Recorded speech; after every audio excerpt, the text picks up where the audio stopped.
ഡൽഹിയിൽ റോഡിന്റെ പേര് മാറ്റി ബി.ജെ.പി. നേതാക്കൾ. ബി.ജെ.പി. രാജ്യസഭാ എം.പി. ദിനേശ് ശർമ്മയും കേന്ദ്രമന്ത്രി കൃഷൻ പാൽ ഗുജ്ജാറുമാണ് തങ്ങളുടെ മേൽവിലാസത്തിൽ റോഡിന്റെ പേര് മാറ്റിയത്.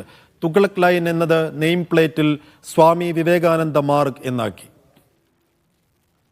കഴിഞ്ഞ കുറച്ച് ദിവസങ്ങളായി വിവിധ സ്ഥലങ്ങളുടെ പേരുകളും അതുപോലെ തന്നെ ഇടങ്ങളുടെ പേരുകളും മാറ്റാനുള്ള ശ്രമങ്ങൾ ബി.ജെ.പിയുടെ ഭാഗത്ത് നടക്കുന്നുണ്ട്. ഞാനിപ്പോൾ നിൽക്കുന്നത് ഡൽഹിയിലെ ലൈനിലാണ്. ഈ തുഗ്ലക് ലൈനിന്റെ പേര് സ്വന്തം നിലയ്ക്ക് മാറ്റിയിരിക്കുകയാണ് ബി.ജെ.പി. നേതാക്കൾ. അതിലൊരു കേന്ദ്രമന്ത്രിയും ഉൾപ്പെടുന്നു എന്നതാണ് ഏറെ ആശ്ചര്യകരമായ സംഭവം. ഇപ്പോൾ ഈ തുഗ്ലക് ലൈനിന്റെ പേര് സ്വാമി വിവേകാനന്ദ മാർഗ് എന്ന് മാറ്റിയിരിക്കുകയാണ് കൃഷ്ണൻ പാൽ ഗുർജറും അതുപോലെ തന്നെ ദിനേശ് ശർമ്മ എന്ന ബി.ജെ.പി. നേതാക്കൾ.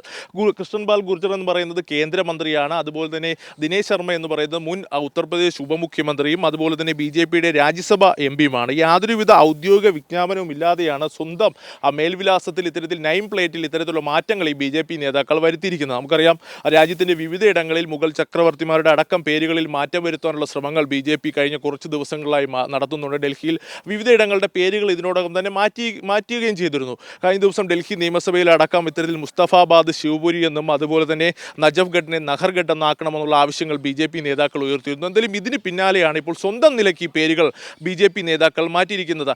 ഔദ്യോഗിക വിജ്ഞാപനമില്ലാതെ ഇത്തരം ചെയ്യുന്ന നടപടികൾ നമുക്കറിയാം. എന്തായാലും സംഘപരിവാർ അനുകൂല സംഘടനകൾ ഇത്തരമുള്ള നീക്കങ്ങളും അതുപോലെ തന്നെ ആവശ്യങ്ങളും കഴിഞ്ഞ് കുറേ നാളുകളായി ഉയർത്തിരുന്നു. കഴിഞ്ഞ ദിവസമാണ് ഡൽഹിയിലെ ഹുമയൂൺ റോഡ് അതുപോലെ തന്നെ അക്ബർ റോഡ് അടക്കമുള്ള റോഡുകളുടെ നെയിം പ്ലേറ്റുകൾക്ക് നേരെ ആക്രമണം ഉണ്ടായത്. ഈ കരിയോയിൽ തേച്ചുകൊണ്ട് ഈ റോഡുകളുടെ നെയിം പ്ലേറ്റുകളെ നശിപ്പിക്കാനുള്ള ശ്രമം നടത്തിയിരുന്നു. എന്തായാലും ഇതിന് പിന്നാലെയാണ് ഇപ്പോൾ സ്വന്തം നിലയ്ക്ക് ഇപ്പോൾ പേരുകൾ ഈ ബി.ജെ.പി. നേതാക്കൾ മാറ്റിയിരിക്കുന്നത്. വലിയ പ്രതിഷേധമാണ് ഇപ്പോൾ ഇതിനെതിരെ ഉയരുന്നത്. കോൺഗ്രസ് അടക്കമുള്ള പാർട്ടികൾ ആരോപിക്കുന്നത് മുഗൾ ചക്രവർത്തിമാരുടെ പേരുകൾ മാറ്റി ചരിത്രത്തെ തിരുത്തി കുറിക്കുവാനാണ് ബി.ജെ.പി. ശ്രമം നടത്തുന്നുള്ള ആരോപണം ഇതിനോടൊപ്പം തന്നെ ശക്തമായിട്ടുണ്ട്. എന്തായാലും ശക്തമായ പ്രതിഷേധം തുടരുമെന്ന് തന്നെ കോൺഗ്രസ് അടക്കമുള്ള പ്രതിപക്ഷ പാർട്ടികൾ വ്യക്തമാക്കുന്നു. അതേസമയം ഈ ഇത്തരത്തിൽ പേരുമാറ്റം ഒരു തുടർക്കഥയായി കൊണ്ടുപോകാൻ തന്നെയാണ് ബി.ജെ.പിയും തീരുമാനിച്ചിരിക്കുന്നത്.